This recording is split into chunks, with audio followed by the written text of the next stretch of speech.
एक बार द्रोणाचार्य से दुर्योधन ने एक प्रश्न किया, गुरुदेव ऐसी चीज अर्जुन में क्या है जो मुझ में नहीं है? गुरु ने कहा, धैर्य जो अर्जुन में है और तुम में नहीं है। उतावलापन, जल्दबाजी करना, जल्दी परेशान हो जाना कमजोरी है। धैर्य, शांति, पेशेंस इंसान की शक्ति है जो उसे अद्वितीय बना सकती है। देखा जाए तो धैर्य के बारे में तो बहुत सुंदर बातें हमारे सामने हैं। तुलसीदास जी ने कहा था ना, धीरज धर्म मित्र रुनारी, आपतकाल परखिए चारी। जब आपातकालीन स्थिति हो, विपत्ति का अवसर हो, तो 4 चीजों का परीक्षण करो, धीरज का, धर्म का, मित्र का, जीवन संगनी या जीवन साथी का। पर एक प्रश्न उठता है कि तुलसीदास जी ने धीरज को सबसे पहले क्यों लिया? वो कह सकते थे धर्म धीरज मित्र रुनारी, आपातकाल पर रखिए चारी। इसका उत्तर बड़ा स्पष्ट है, धर्म बाहर से आता है, मित्र बाहर से आता है, जीवन संगिनी बाहर से आती है, धीरज अंदर से आता है।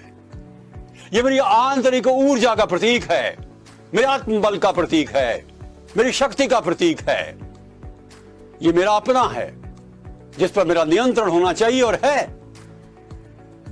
और इसलिए बहुत जरूरी है कि हम धीरज के महत्व को समझें। कालिदास ने कहा था, यदि पर्वत और पेड़ दोनों ही आंधियों से हिलने लग जाएं, तो क्या अंतर है दोनों में?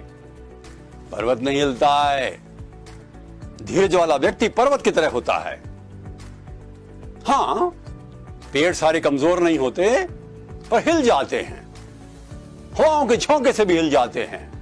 हमें शक्तिशाली बनना है, परिस्थितियों के सामने अपने आप को एक शक्तिशाली व्यक्तित्व के रूप में प्रस्तुत करके एक हुंकार भरनी है।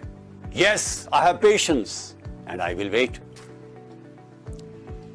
एक पुस्तक है old man and the sea, Hemingway की, नोबेल प्राइज मिला उसको, और नोबेल प्राइज कमेटी ने इस किताब का खास जिक्र किया। और उसमें कहानी किस चीज की है? एक मछुआरे की जो समुद्र के बीचों बीच एक उद्देश्य की पूर्ति के लिए कार्य करता है। बहुत बड़ी एक मछली पकड़ता है और बांध देता है उसको, और पीछे से शार्क, बड़ी बड़ी मछलियां खूंखार उसको काटती जाती हैं। मछली को जो उसने पकड़ी है, बड़ी मुश्किल से जूझता है, लड़ाई करता है, उन पर हथियार फेंकता है, डंडे मारता है, पर पहुंच जाता है किनारे। ये उसका धैर्य था, घबराया नहीं वो। समुद्र के बीचों बीच जब जहाज चल रहे होते हैं और उफान आ जाता है, उस समय पर कप्तान किस तरह से ताकत से, बुद्धि से, विवेक से, धैर्य से नियंत्रित करता है जहाज को, और गंतव्य स्थान तक पहुंच जाता है। हमें यही करना चाहिए कि हम जीवन में इंतजार करना भी सीखें, प्रतीक्षा करें। खराब समय स्थायी कभी नहीं होता, चला जाएगा। वो आपको याद है ना कहानी, जब अकबर ने बीरबल से कहा कि मुझे कोई ऐसा वाक्य बताओ जो मैं अंगूठी पर लिखवा सकूं, जब दुख हो तो भी उससे देखकर मुझे शांति मिले और सुख हो तो भी देखकर मुझे शांति मिले। बीरबल ने लिखवाया, ये भी गुजर जाएगा, अर्थात ये समय भी चला जाएगा। इंग्लिश में है दिस टू शैल पास। बहुत सुख हो उसको देख लो, उछलो मत। बहुत दुख हो, रो मत, इंतजार करो। पता है, ब्रिटेन के प्राइम मिनिस्टर ने हाउस ऑफ कॉमन्स में एक बार कहा कि there was an Indian emperor who asked his minister to suggest a little sentence that can really be engraved on his ring, which can give him strength during adversity and balance during prosperity. कितना महत्वपूर्ण वाक्य है। आप भी परेशान ना हो, समय चला जाता है, पर आइए धैर्य के बारे में बात करें। क्या करना चाहिए?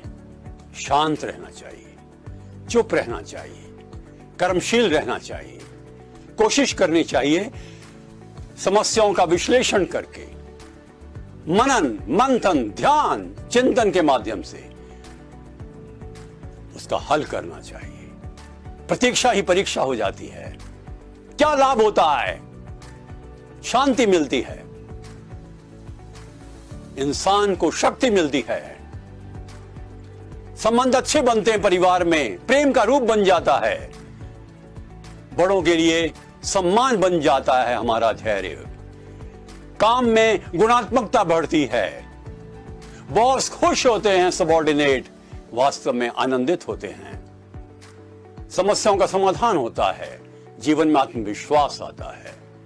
धैर्य रखिए, you will pass, you will succeed, you will be happy, you will have grand times again.